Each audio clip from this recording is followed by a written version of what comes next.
안녕하세요. 한재훈입니다. 한국전통서당문화진흥회 서당인문학 키워드로 읽는 동양사상 네 번째 키워드 성에 대한 강의를 진행하겠습니다. 이 성은 성인 성자인데 그래서 이제 저 성자로 하나로만 쓰이기도 하지만 성인이라고 이제 보통 많이 이야기를 합니다. 그리고 이 성인이라는 단어는 이제 전통시대에 군자라는 단어와 함께 성인 군자 이렇게 부르기도 하고 동양에서는 이상적인 인간형으로 병칭되던 단어들입니다. 그러나 이제 좀 내용적으로 보면 이제 군자는 현실적인 인간들이 지향해야 할 이상적 인간이라면 성인은 그보다는 조금 더 차원이 높은 그래서 인간의 이제 최고의 인격을 가진 사람 이런 정도로 격을 좀 달리 이해를 했었습니다. 근데 이제 성인이라고 하든 군자라고 하든 이제 저런 단어들을 사용했던 목적은 전부 다 도덕적이고 윤리적인 인간을 지향을 했다 하는 것을 이제 우리가 확인하는 것이 중요하겠습니다. 그래서 이제 동양은 끊임없이 자기 자신을 성인이나 군자와 같은 도덕적이고 윤리적인 인간 또 그것을 그런 인간을 향해서 이제 고양시키고자 했던 그런 의식을 가지고 있었다는 것입니다. 이 성인에 관한 본격적인 이야기로 들어갈 텐데 먼저 이 그림을 좀 보시면 이게 무슨 그림이냐 그러면 성균관 그림입니다. 조선시대 영조 임금 때 1747년 영조 23년에 그려진 것으로 전해지는데 지금 현재는 이제 서울역사박물관에 소장이 되어 있습니다. 여기 보시면 이제 성균관 전체의 그림을 그려 놓았는데 이 이제 부속 건물들도 있지만 이 중앙 센터 라인에 있는 이 두 건물이 가장 중요한 건물입니다. 이제 실제 현재 모습은 이렇게 되어 있습니다. 요 앞에 그러니까 이 건물에 해당하는 것이 대성전이고 이것이 명륜당인데 지금 현재의 모습은 이렇게 되어 있습니다. 이 대성전은 제향 공간입니다. 그러니까 이제 제사를 지내는 목적을 갖고 세워진 건물이고 뒤에 명륜당은 강학 공간입니다. 그러니까 이제 교육을 목적으로 하는 그런 공간입니다. 이제 저렇게 제향의 공간과 강학의 공간을 같이 가지고 있는 그런 구조인데 이것은 향교도 마찬가지고 서원도 마찬가지입니다.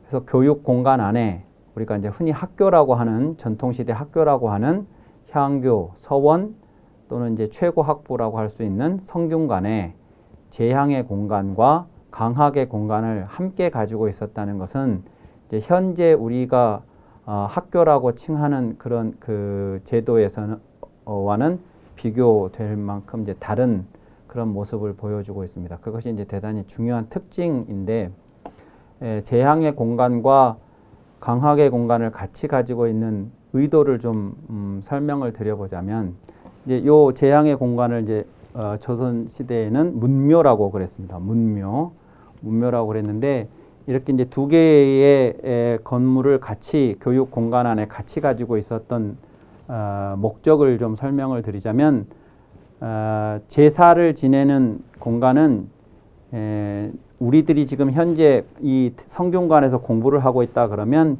우리 이전 시대에 우리들의 본이 될 만한 분들을 모시고 그분들에게 이제 제향을 지내는 것이니까 계왕성의 이름으로 그 행위를 했다 이렇게 말씀드릴 수가 있겠습니다. 계왕성은 과거의 성인을 계승한다 이런 뜻입니다.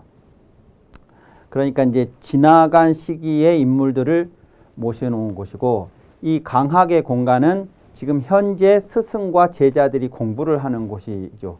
스승의 입장에서 보면 학교 입장에서 보면 미래의 후학들을 열어주는 그런 공간입니다. 그러니까 제향의 공간과 강학의 공간이 같이 공존한다는 것은 과거와 현재 그리고 미래가 저 공간 안에 같이 공존한다 하는 의미입니다. 우리가 여기서 공부를 하지만 선생님이 가르치고 제자들이 배우지만 그렇게 지식을 전수하고 전수받고 하는 걸로 그냥 그렇게 끝나는 것이 교육이 아니고 우리가 이렇게 공부를 할 수 있었던 그 은덕이 바로 여기에 모셔진 이런 상징적인 인물들에 의해서 가능했다는 그 뿌리를 잊지 않겠다고 하는, 그리고 그분들에게 재앙을 지내면서 그분들을 끊임없이 이제 내가 상기하고 그분들을 본받고자 하는 이제 그런 생각이 담겨 있는 것이죠. 그리고 그것을 지금 현재 이 강학의 공간에서 후학들에게, 앞으로 미래 세대에게 그걸 전해주겠다 하는 것이 시설들의 배치, 건물 구조 배치 안에 그런 의도가 들어있다, 이렇게 말씀을 드릴 수가 있겠습니다. 이제 지금 이 성균관 그림 같은 경우에는 대성전 문묘가 앞에 있고 명륜당이라는 이제 강학 공간이 뒤에가 있는데, 이런 형태를 이 앞에 사당이 있고 뒤에 강당이 있는 이런 형태를 전묘후학 이렇게 이야기를 합니다. 전묘후학. 근데 이제 성균관 말고 다른 향교나 서원들을 가서 보시면 역시 강학 공간과 제한 공간이 같이 있다고 말씀을 드렸지만, 이제 형태가 크게 두 가지 형태가 있습니다. 이제 저거에 또 변칙적인 형태들이 있는데, 대체로는 전묘후학의 형태이거나 전학후묘의 형태입니다. 그러니까 전묘후학이라는 것은 사당이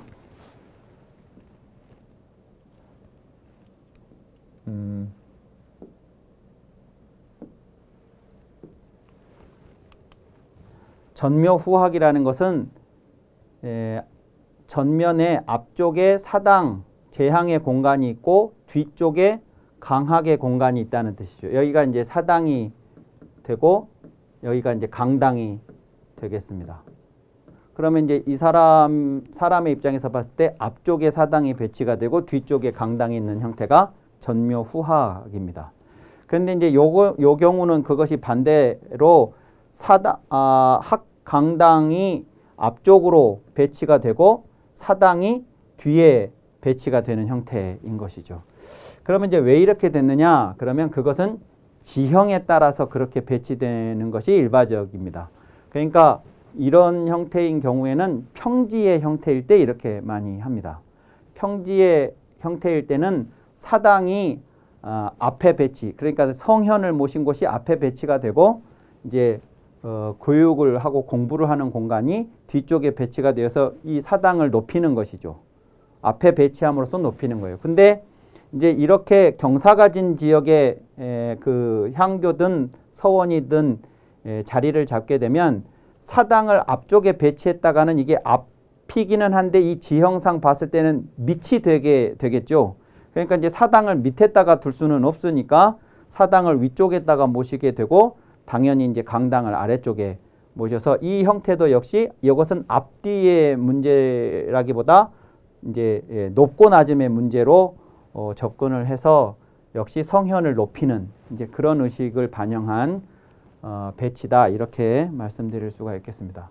이렇게 해서 이제 성현을 극진히 이제 모시고자 했던 것을 알 수가 있고, 또 이제 교육이라고 하는 그런 아주 현실적인 문제 앞에서 그 재향이라고 하는 추상적이고 의례적인 것도 놓치지 않고 있었다는 것을 확인할 수 있습니다. 아까 제가 이 성균관의 제향 공간인 대성전을 문묘라고 말씀을 드렸었는데, 문묘와 더불어서 이제 또 하나 중요한 사당이 우리나라 조선시대 같으면 종묘라는 사당이 또 있습니다. 그래서 이제 경복궁이 임금님이 계시는 이제 경복궁이 이렇게 있다면 경복궁이 바라보는 쪽이 남쪽이 되겠죠. 남쪽이 되면 이쪽이 왼쪽이 동쪽이 됩니다. 동쪽이 되고 오른쪽이 서쪽이 되겠죠. 그럴 때 이 동쪽에 경복궁 임금님이 계시는 동쪽에 종묘를 모십니다.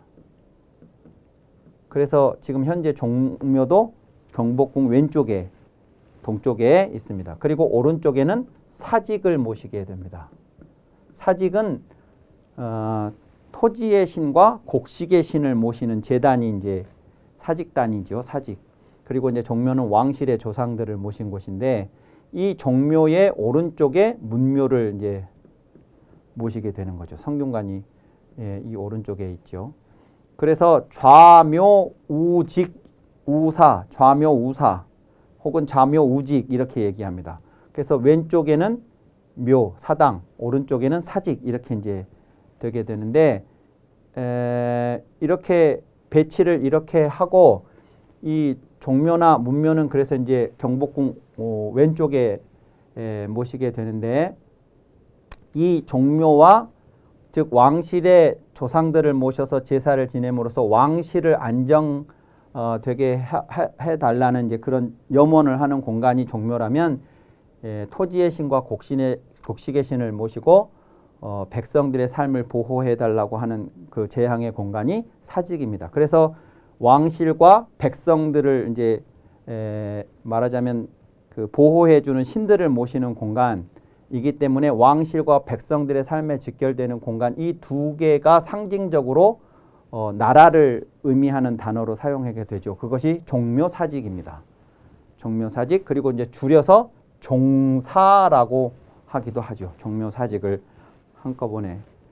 그래서 이제 종묘와 문묘의 관계를 보시면 이제 요 왼쪽의 사진이 종묘의 제례를 지내는 그 모습을 촬영한 사진이고 오른쪽이 이제 문묘 대성전 성균관 대성전에서 석전대제를 모시는 그 사진입니다. 그리고 과거에는 이제 이런 예식을 치르고 나면 거기에 반드시 음악이 곁들여지는 것이라서 이제 종묘 제례악, 문묘 제례악이라고 하는 것이 현재 이제 무형문화재로 이렇게 지정이 되어서 전승되고 있습니다.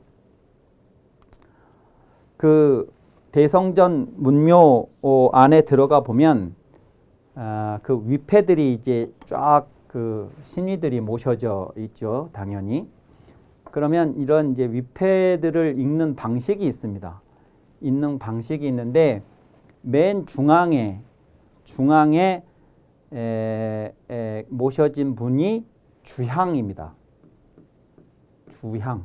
그러니까 이제 이 제향의 공간의 주인인 것이죠. 그러면 주향이 여기에 이렇게 모셔져 있는데 지금 현재 성균관 대성전에 모셔져 있는 그 위패의 주향이 누구냐? 그러면 대성지성 문선왕이라는 위패가 모셔져 있습니다. 이분이 우리가 아는 공자입니다. 그러니까 사실 공자는 왕이 아닌데요. 왕이 아닌데 공자가 물려주신 그 학문적이고 사상적이고 철학적이고 도덕적인 그 영향이 중국이나 우리나라나 뭐 이렇게 이제 동아시아에 이제 지대했었기 때문에 이제 중국에서 이 공자를 후대 황제들이 이제 존모하게 되고요. 그래서 그 황제들이 이 공자에게 그 이제 사후에 이제 지속적으로 계속해서 추존을 하는 이제 관직을 제수하는 그런 추존 의식들을 하게 됩니다. 그래가지고 공자에게 추존된 호칭들이 계속 바뀝니다. 계속 바뀌다가 최종적으로 이제 그 부여된 것이 대성, 지성, 문선왕이라고 하는 왕의 호칭이 쓰이게 부여가 되게 됐고, 그래서 이제 왕 천자의 그 격으로 이 공자에게 제향을 올리게 됩니다. 그래서 이제 그 단적인 것이 성균관에서 석전대제를 올릴 때 8일무를 추게 하는데 그 8일무라고 하는 8줄에 8명이 서서 추는 그 춤은 천자에게만 허락된 춤인데 공자를 모신 사당에서는 그것을 허락을 합니다.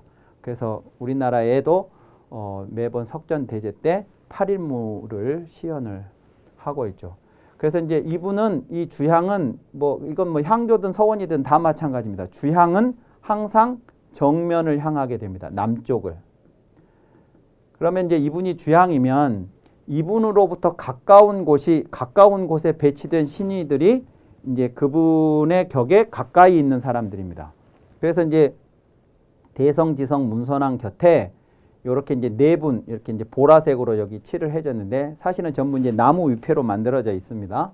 그런데 이분들이 이제 우리가 지금 요 도표에서는 우리 이해하기 쉽도록 이렇게 써놨습니다만 원래는 그 현장에 가보시면 어떻게 되냐면 이 위패가 이쪽의 것은 이렇게 향하도록 돼 있고 이건 이쪽으로 향하도록 돼 있습니다. 그러니까 이렇게 마주보게 배치가 되어 있습니다. 그런데 이제 제1 1번은 이 주향의 왼쪽 첫 번째에 있는 분이 이제 가장 높은 분입니다. 격이. 그래서 이제 요 분이 1번이고 요쪽 그다음 오른쪽 가까이에 있는 그다음이 요렇게 그다음이 요렇게 됩니다. 요 뒤에도 다 마찬가지입니다. 여기서부터 1번, 2번, 3번, 4번 이렇게 가는 거예요. 그래서 이게 요쪽 왼쪽 라인을 소라고 하고 오른쪽 라인을 목이라고 합니다. 이걸 소목이라고 해요. 소목 제도라고 하는데 이 왼쪽 소 라인을 왼쪽에 있어서 좌소, 오른쪽에 목이 있는 것을 우목 이렇게 얘기하죠. 좌소, 우목. 근데 이걸 왜 왼쪽을 소라고 하느냐? 그러면 이 소자가 밝을 소이죠. 밝을 소. 이 왼쪽이 이게 지금 남쪽을 향해서 있으니까 이 왼쪽이 동쪽이 되니까 동쪽이 양의 방위거든요. 그러니까 밝음 그래서 이제 소라고 쓰고 여기는 서쪽 이제 해가 지는 쪽이니까 여기가 이제 어둠 그래서 이제 극함이라고 하는 목자를 써서 요 라인을 목이라고 합니다. 그래서 좌소 우목 좌소 우목 이렇게 이것은 이제 우리 전통 문화를 읽는 한 방식을 말씀드린 것이라서 기억을 해두시면 좋겠습니다. 이제 공자를 모셨었기 때문에 가장 왼쪽에 첫 번째에 공자의 그 많은 제자들 중에 누가 이제 배향이 되어 있느냐 함께 그러면 안자가 안현이죠. 논어에 나오는 안현 공자의 이제 최고의 제자 안현을 안자라고 하고 이분을 이제 연국이라고 하는 그 말하자면 이 공자를 천자의 격으로 예우를 했기 때문에 그 제자들을 제후의 예우로 하는 것입니다. 연국이라고 이제 안현이 태어났던 그 지역의 지명을 따서 연국의 복성공이라고 해서 복성이라고 할 때 이 복성은 극기복례 할 때 그 복자입니다. 그래서 복성 성인의 반열로 이제 예우를 하는 것이죠. 복성공 안자 이렇게 하고 성국 종성공 여기도 이제 성국도 이제 그런 의미이고 요 종성이라고 하는 것은 실제 이제 안현이 가장 뛰어난 제자였지만 공자보다도 일찍 요절을 했기 때문에 공자 다음에 그 후대로 공자의 사상을 전승한 제자는 증자라고 보는 거거든요. 그래서 이제 증자가 그 종통을 이었다. 그래서 이제 종성이라고 칭합니다.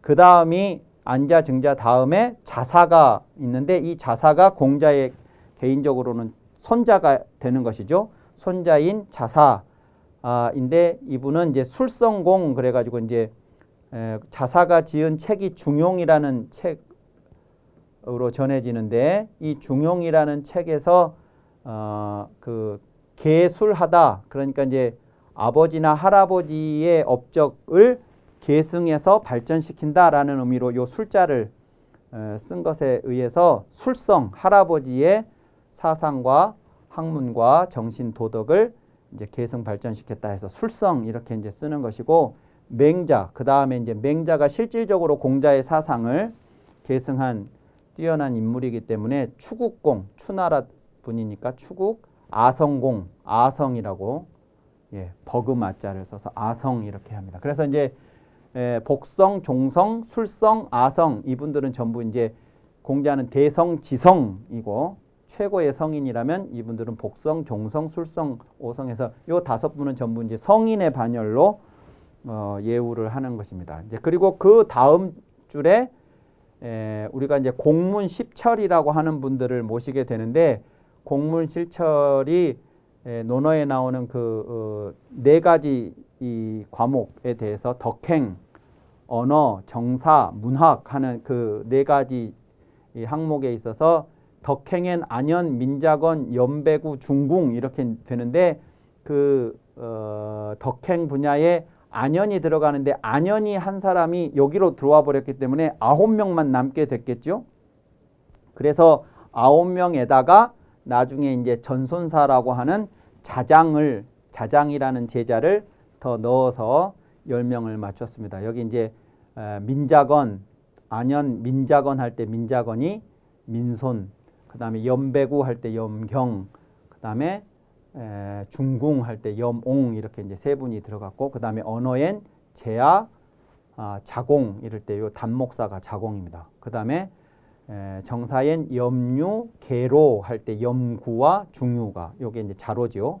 그 다음에 문학엔 자유, 자하 이랬는데 여기에 자장까지 넣어서 이렇게 이제 10명 공문 10철을, 그래서 여기 공문 10철이라고 이렇게 되어 있는데 이것도 역시 1번, 2번, 3번, 4번 이 방식으로 읽어갑니다. 그리고는 난 다음에 이제 요 밑에 그 다음 줄에 송조 육현이라고 해서 이제 요게 이제 공자 시대와 공자 시대에 인근한 그 성인들과 현인들이라면 요것은 이제 한참 시간이 내려와서 송나라 때 성리학이 완성이 된 이후에 그 성리학을 완성하는 과정에서 이제 크게 기여한 분들을 모신 것인데 요 성균관 대성전을 건축한 것이 조선이기 때문에 조선은 성리학의 나라고 성리학을 집대성한 분이 여기 주희죠. 주자인데 이 주자 이전에 주자에게 큰 영향을 끼쳤던 5분이 있었습니다. 그분들을 이제 송조 육현, 주자까지 합해서 송조 육현이라고 하고 주자 이전에 이 5분을 북송오자 이렇게 부르기도 하는데 염계 주돈이라고 하는 분과 명도 정호, 이천 정희, 강절 소옹, 그 다음에 횡거 장제 하는 정명도, 정이천, 주렴계, 소강절, 장횡거 하는 이 5분과 주자까지 해서 이렇게 송조 육현을 모셨고, 그 다음이 이제 보통 이제 동국 18현이라고도 예전에 했는데 우리나라의 18분의 현인들, 여기는 이제 한국 18현이라고 되어 있습니다만 신라시대 때 설총과 최치현, 그리고 고려시대의 안향과 정몽주, 그리고 그 이후에는 이제 조선시대 김갱필부터는 조선시대의 이제 현인들을 이렇게 모셨습니다. 이것이 이제 성균관 대성전에 모셔진 성현들의 위차입니다. 이것은 이제 성균관은 이게 이제 다 모셔져 있고 지방에 가면 이걸 다 모신 곳도 있고 이제 그 규모의 차이 때문에 다 모시지는 못하고 이 중에 어떤 분들은 이제 빼는 경우도 있고 그렇고, 이제 기본적으로는 향교는 국가 공립 교육기관이기 때문에 이 체제를 따릅니다. 그런데 이제 서원은 이 체제를 따르지 않죠. 서원은 국가 공식 교육기관하고는 이제 격을 좀 두어서 더 아래 등급의 교육 시설로 이제 이해를 했었기 때문에 성현을 거기에 따로 모시지는 않고 그 지역, 그 서원이 존재하는 지역에 인연이 있는, 연고가 있는 그 지역에서 태어났다거나 그 지역에서 학문을 했다거나 또는 그 지역에 임관을 했다거나 뭐 하는 이제 그런 인연들이 있는 분들을 서원에 모시고 그분들에게 이제 제향을 올리는 것입니다. 예컨대 이제 도산서원 같으면 퇴계 선생이 이제 그곳에서 태어나셔서 그곳에서 이제 만년에 강학을 하시고 하셨기 때문에 도산서원에는 이제 퇴계 선생을 주향으로 모시고 그분의 제자들 중에 월천 조목이라고 하는 분을 이제 그 옆에 배향을 이렇게 했습니다. 그래서 성균관 대성전을 중심으로 이제 성인이라고 하는 것이 이제 이 동양에서 성인이라고 하는 것은 신격화된 성인하고는 조금 의미가 다릅니다. 그런 의미라기보다 아까도 말씀드렸다시피 도덕적이고 윤리적인 인간의 완성된 형, 그리고 이제 특히 이제 조선 같으면 이제 유학에서 이제 그런 업적을 남기신 분들을 성인군자라고 이제 한다 하는 이제 말씀을 드렸습니다. 이제 이 다음에는 더 본격적으로 이제 성인들에 대한 이야기를 깊이 좀 들어가서 설명을 드리도록 하겠습니다. 오늘 강의는 이번 강의는 이것으로 마치겠습니다. 감사합니다.